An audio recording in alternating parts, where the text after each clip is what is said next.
welcome to CIO News. I am Khushbu Soni, founder and chief editor at CIO News.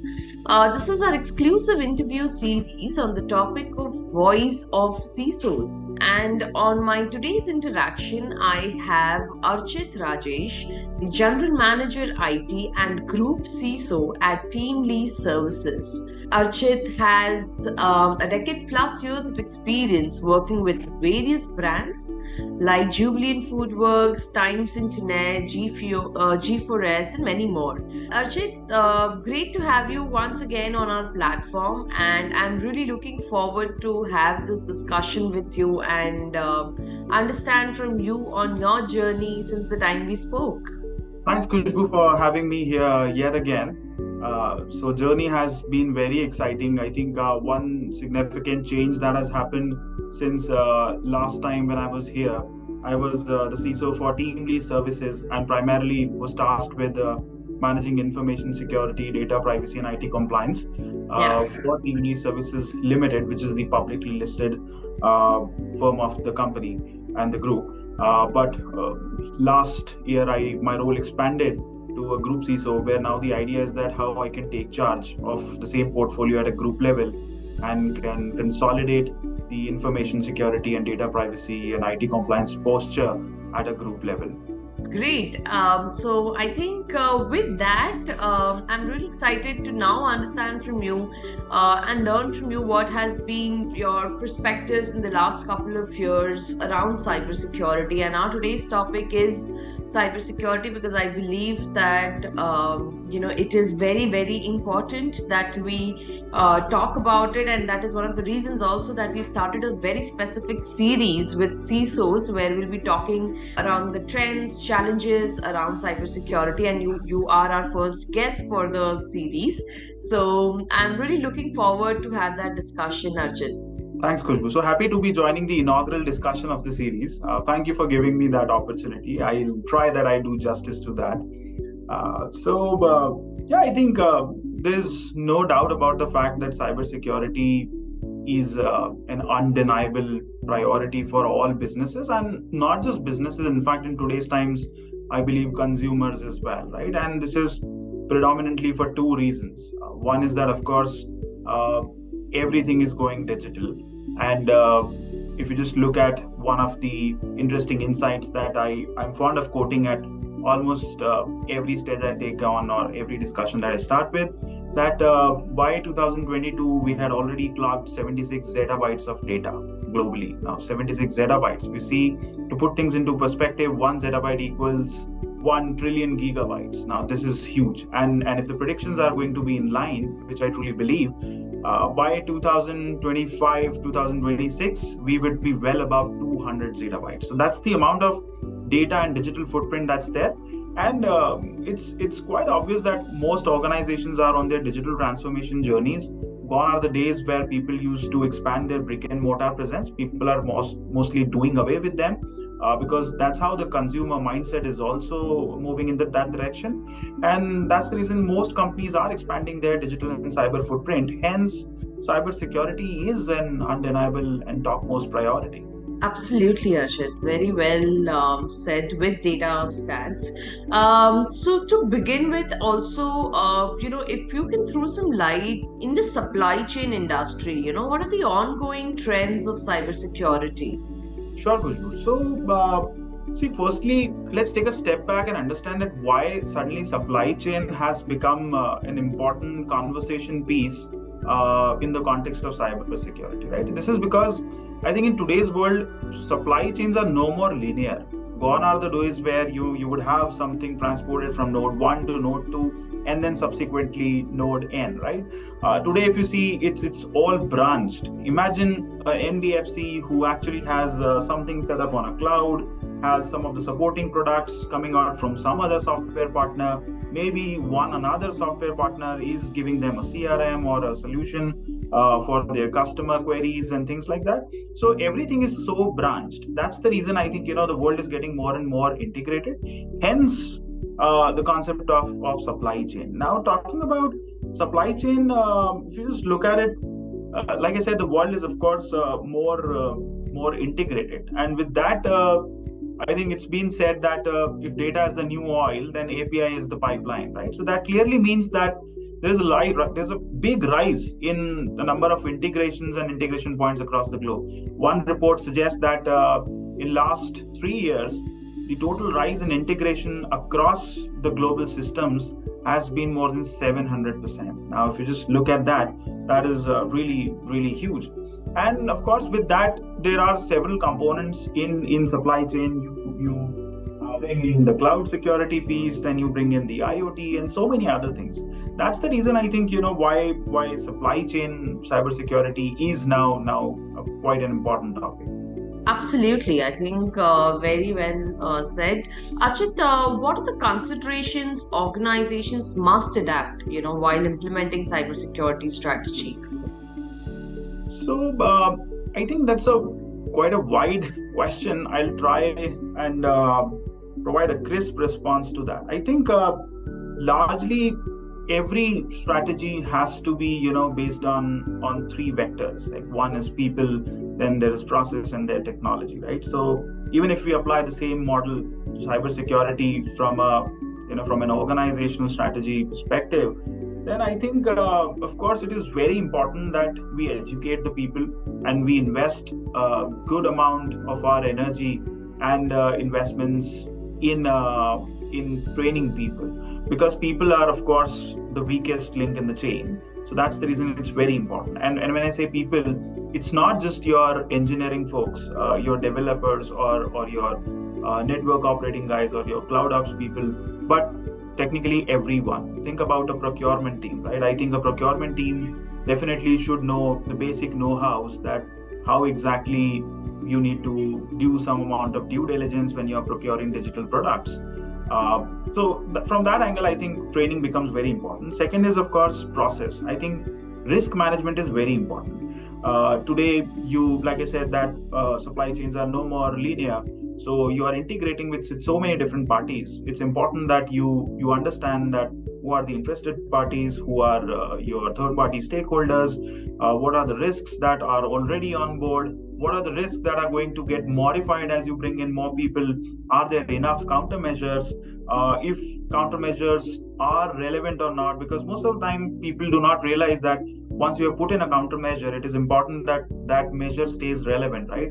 So a lot of things lose relevance with the passage of time, right? Because today technology is democratic. What was fitting against a particular risk maybe yesterday may be less relevant today and may be completely obsolete next week. So I think that's important, that risk management becomes a more dynamic practice. And finally, third thing is, of course, technology. We need to be more dynamic with the technology and be able to deploy advanced technological controls. So like gone are the days where you would have VPN something as a trusted thing, because today technically there is no perimeter. People are working from everywhere. So that's the case. I think we did an interview last time, and I still remember zero trust was the topic. So that's where the principles like zero trust comes in. And then of course these days you have CSPM for cloud security posture management, you've got DSPM for data security posture management, and a lot of new age technology. So I think it has to be a true amalgamation of people, process, and technology. That's how I think organizations should build up their cyber defense strategy. Awesome. I think, and I would want to next put across my question is, with employees scattered across the globe, hackers have now become, very, very sophisticated and are now doing targeting endpoints to exploit like never before, right? So how can organizations protect endpoints of employees working remotely? And also for your third-party partners, which are your vendors, your supply chain companies, etc. So which are out of the organization's immediate jurisdiction. So what are your thoughts around that? I will take that answer in two parts. One is the principle and the second is the implementation, right? So principle, when I say, I'll go back to the fundamentals of, again, risk management, right? So whenever you are allowing your people to work from remote locations, or for that matter, you're bringing in your third-party suppliers or any other supplier, that's part of your supply chain, it's important that we do a proper due diligence and a risk management, right? And Risk management, why that is critical, because it is not just to identify that what are some of the direct risks that you have. I think now today we are in times where we need to take a step deeper and look at what are the second degree risk, what are the third degree risk, right? Based on that, once the risk management is in place, then it is about deploying measures and countermeasures, right? So that's where the principle of implementation comes in. Now, in implementation, I think identity management and zero trust, of course, these two things go hand in hand, because we need to understand that everything that interacts with an ecosystem is an identity, not just people. Like you said, that your third-party suppliers, mostly third-party suppliers integrate through APIs. Then, of course, every API is an identity in itself, right? We need to understand that what's the structure of your ecosystem, what are the upstream systems, what are the downstream systems. So based on that, you understand that, yes, this is one upstream identity who is supplying me with this data. This is the amount of processing that I'm going to supply back to a downstream identity, right? So I think that is very important. And the concept of zero trust, I think people really need to understand that how we are graduating from the concept of trust but verify to never trust, always verify, right? So I think gone are those days where you will say that this is a trusted network or this is a trusted entity, right? So it's a bilateral thing. Even an entity, while entering a network, should not consider that this is a trusted network and maybe everything can be laid bare. And similarly, from a network standpoint, any network should not consider that this is a trusted entity. That verification needs to be happening on each and every transaction, right? So I think those are some of the important things that we should consider while making people working remotely or while building integrations with other suppliers. Sure. And Archit, what would be the top 3 ways to bolster supply chain cybersecurity as cyber attacks accelerate?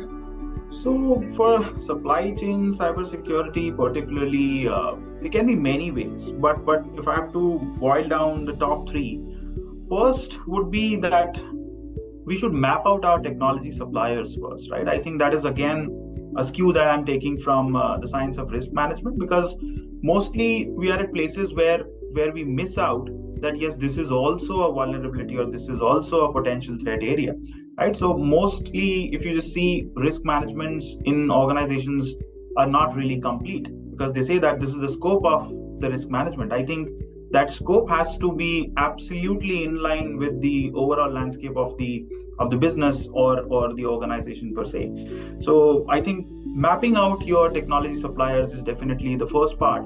You should do a complete assessment that yes, these are some of the direct suppliers, these are some of the indirect suppliers, and these can be ranging from your CRMs to your third-party libraries and other API integrations, your cloud, everything. So mapping out them is the first part. Then the second part is that, of course, you should add some amount of due diligence and cybersecurity to your contracts. That's a legal measure that you should take, right? Because most people do not realize that while it has been one of the important fundamentals of a well-known and a well-accepted framework like ISO 27001, supplier relationships, it clearly calls out that you should be evaluating your supplier relationships. You should have something like a right to audit clause so that you can every time go back and validate that if the controls that you obligate your supplier to, are they really complying with them? So I think that is one of the important legal measure. And then finally, the third thing is that embedding cybersecurity in your entire procurement process, right? Because I'll give you two perspectives. In large organizations, while there are central procurement teams, but there are still cases where everything may not go through the procurement teams, right? There can be cases where maybe an HR team making a decision about the new HCM platform, or maybe the payroll team making a decision about some third-party payroll thing, or maybe the onboarding thing about some KYC, things like that. So I think it's very important that cybersecurity gets imbibed in the whole procurement process. Like if you talk about startups and lean companies, there you do not even have central procurement teams, right? People in their own functions have the liberty to do their own procurements, whichever fits their P&L. So I think it's important that people should understand that cybersecurity is an important KPI, is an important component of the entire due diligence. That is a must before you procure anything. So I think these are some of the, I would say, top things that should help in bolstering supply chain cybersecurity. Great, Ajit. I think great discussion, very crisp, and you've pointed out the important aspects of cybersecurity in the supply chain sector as well. So wonderful having this conversation with you. Thank you so much for taking out time, joining us today on this platform, and once again, and sharing your learnings with us. Thanks, Khushbu, for having me here. It was truly exciting. Pleasure. Thank you.